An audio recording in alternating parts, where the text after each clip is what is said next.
TechCore News here with this past week's headlines. Xiaomi is defending itself against accusation that it's been collecting private data from people who use its phone and web browser apps. This follows a report from Forbes that raised concerns that the Chinese phone maker is collecting private data on the websites users visit, as well as granular information about apps used and files opened on devices. In a blog post Friday, Xiaomi laid out some of its data practices, saying it collects aggregated usage statistics on things like responsiveness and performance that can't be used to identify individuals. The company also said it syncs web browsing history if people have the feature turned on in their settings. It denied any wrongdoing and said Forbes misunderstood its data privacy principles and policy.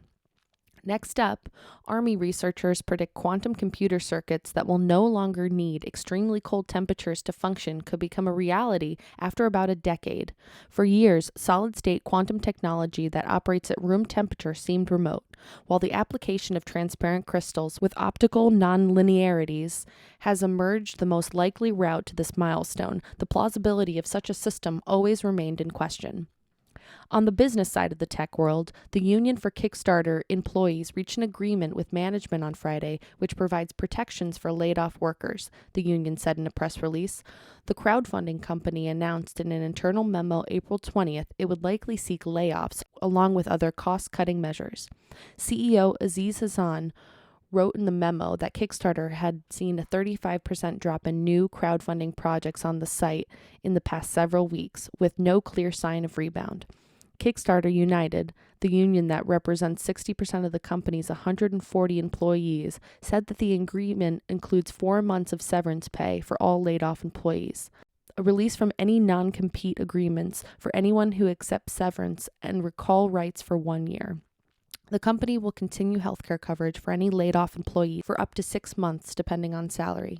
In other business news, shares of Tesla tumbled 9% on Friday after CEO Elon Musk tweeted that the electric car maker's high-flying stock was overly expensive.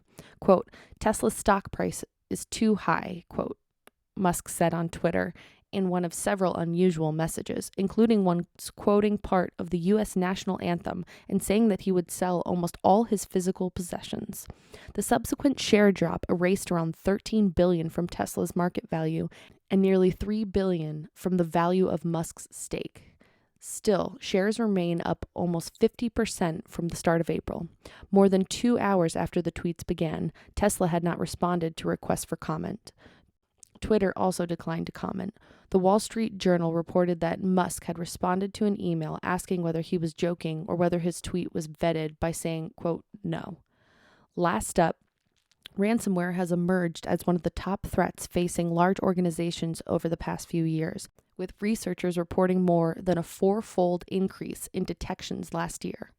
A recent infection by a fairly new strain called Lockbit explains why.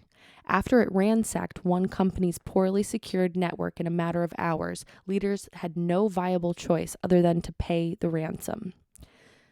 This was TechCore News, here with the past week's headlines. Thanks for tuning in.